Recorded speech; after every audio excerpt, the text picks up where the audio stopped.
Welcome to Small Biz Mama, episode 11, how to pick a meaningful word for the rest of the year.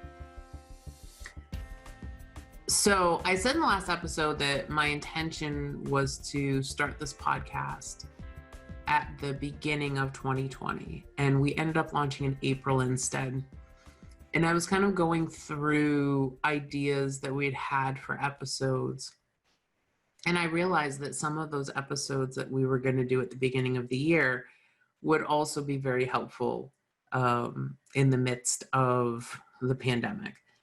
I know for many of you, you're coming out of this, or you're soon to be coming out of this, or you've already come out of this. And so it almost feels like a reset, like a restart. And so last week we talked about 5 things that you can do to restart the year off right. And today I want to talk about how to pick a meaningful word for the rest of the year.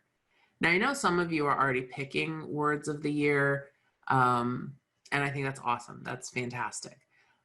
It might be a really good idea to revisit that word and make sure it's still serving you in the current environment. And if you don't have a word, what this really is for me is it's a rallying cry. So basically what it does for me is it's funny. It's the first word I see every morning because it is the name of my alarm. And it's really something to help rally you, motivate you to do the things that you need to do. So for me,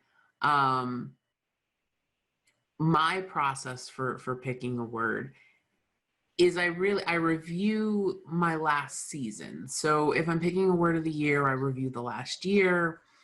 As I was kind of reevaluating my word, I look to see, over the last, 5 months, has my word served me well? And I will tell you my word is at the end of the episode. And so I'll review kind of what some things were in the last year, the last season, that what are some characteristics that I exhibited that I wasn't really thrilled with? What are some characteristics that I wish I had exhibited more of? Right. So for me, I was very reactive in 2019, and I became extremely reactive during the pandemic. I felt like, I'm sure like many of you did, that, I lost a lot of control. I was just reacting to things as they were coming at me rather than being proactive. And so I thought, okay, so what do I wish? I think we all kind of wish we had more control. I think we all wish that, especially, I mean, really in all aspects of a business, right? I think that was the biggest thing talking to other businesswomen, is that they felt like they had no control because everything was being pushed at them, right? Homeschooling was being pushed at them. Business closures were being pushed at them. All of these new like stay-at-home orders, and grocery stores were closing earlier, and it made everything feel much more compacted, right?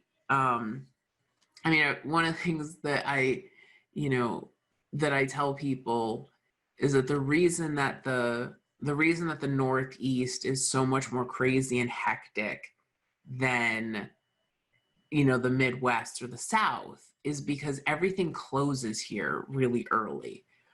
We don't have a lot of 24-hour Walmarts in New England. We don't, stores close at like 9. And so we have less time to get things done. And so we're running around like crazy people because, the stores are open from 9 a.m. to 9 p.m., but you work, right? You have to be to work at 8, and you get out of work by the time you pick up your kids, it's 6. And so we don't have a lot of time. And that's why things are so hectic. And I'm seeing that now. One of the things that they did in New England is they said, okay, restaurants have to close at 8. And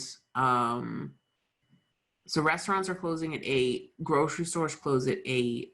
And so for a lot of people, everything became more hectic because the people I know who are still working out, who are like essential workers, the time that they have to get the things done that they need to get done is greatly decreased now, because of the changes in store hours. And so that just, it compressed everything in, right? And I've got, 24 hours in a day. And in those 24 hours, I need to homeschool my kids. I need to work. I need to go grocery shopping, or I need to have groceries ordered, which that is in itself is its own. I've talked about that before, how difficult that was for a while. It's gotten much better now, though, at least here. Trying to hunt down the supplies that you need, trying to do all the things, everything takes longer, and it just feels like everything is compressed in, right? So, and then, all the thing with at least in my business, the SBA loans and the PPP loans, and I know lots of you, applied for those, and it was super frustrating and it's taking forever. And it was really, really hard, right? So kind of think about how you responded, how you reacted, and what you wish there was more of in that space instead, right? So for me, I don't want to be reactive, right? I want to be proactive. I want to take control of my schedule. I didn't like control, though. I don't know. I didn't like the connotation. So originally, when I set my word of the year back in December, right? Because I do this, this is an annual thing for me. My word was intentional. I wanted to be more intentional. And as I was kind of going through, I said, I don't really, I needed something stronger than that, but not as strong as control.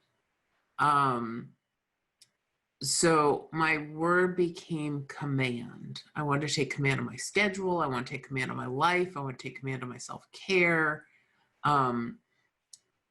Command really seemed much more appropriate for me. So that's my word. And I've been using this word since, I think, February. And like I said, when my alarm goes off in the morning, it says command. And there's just something about seeing that. I find I don't, even when I, when I go to a new word for 2021, I think my alarm is still going to say command. Because there's something about seeing that. My alarm goes off, I see command, and I get up and I get out of bed. And it's like, take command of your day, right? Are you going to sit here in bed, or are you going to take command of your day? And it helps me. It helps me when I feel like I'm about to go back into that rut, right, of letting things happen to me, of over checking my email and responding to what people need before doing what I know I need to do. I think it helps. It helps a lot.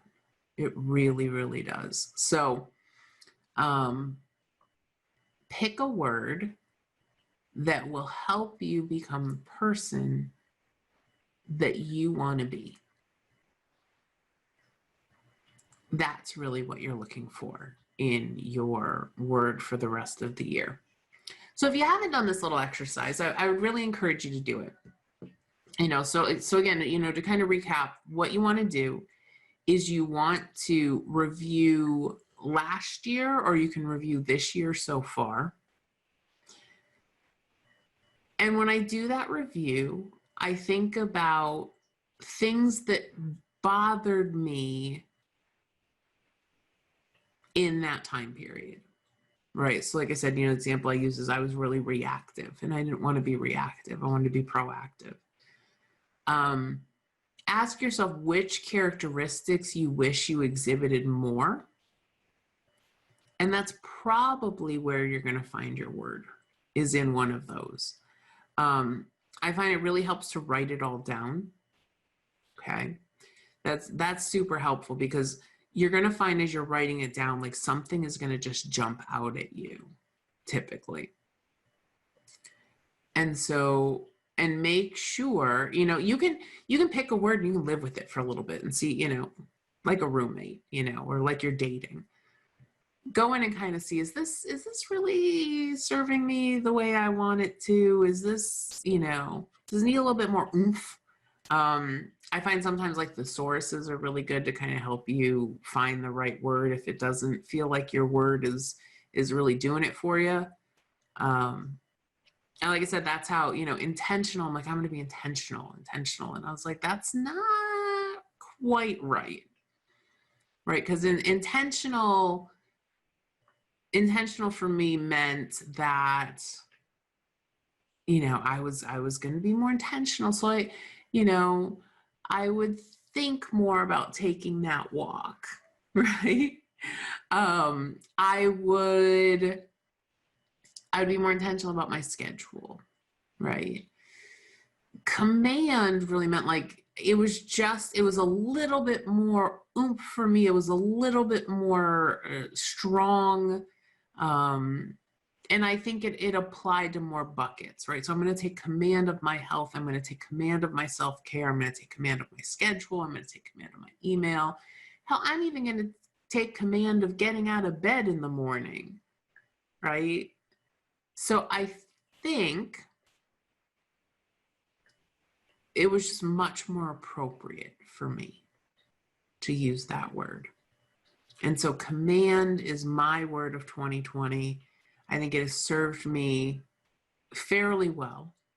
Once you set your word, you want to make sure that you have it all over. So, I told you it's my alarm when I wake up in the morning. You might want to have a couple alarms during the day that go off, just so that you remind yourself to take a look at it. You remind yourself to refocus on it.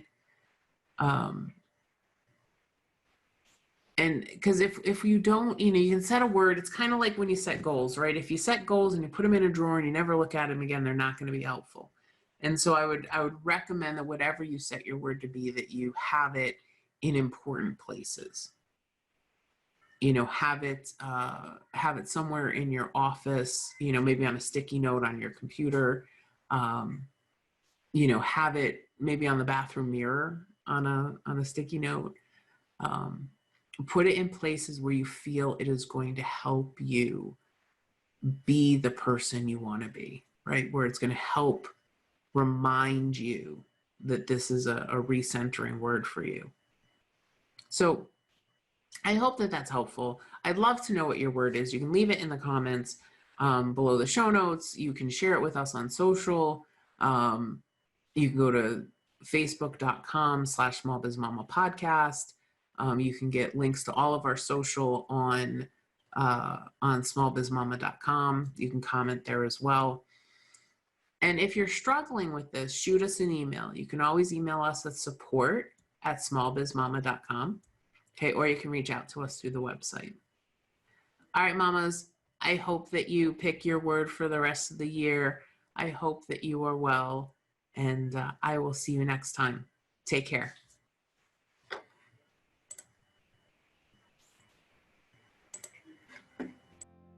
Thank you for listening to Small Biz Mama with Kristen Ingram. If you'd like to learn how to create more margin in your life, please visit us at smallbizmama.com. That's smallbizmama.com.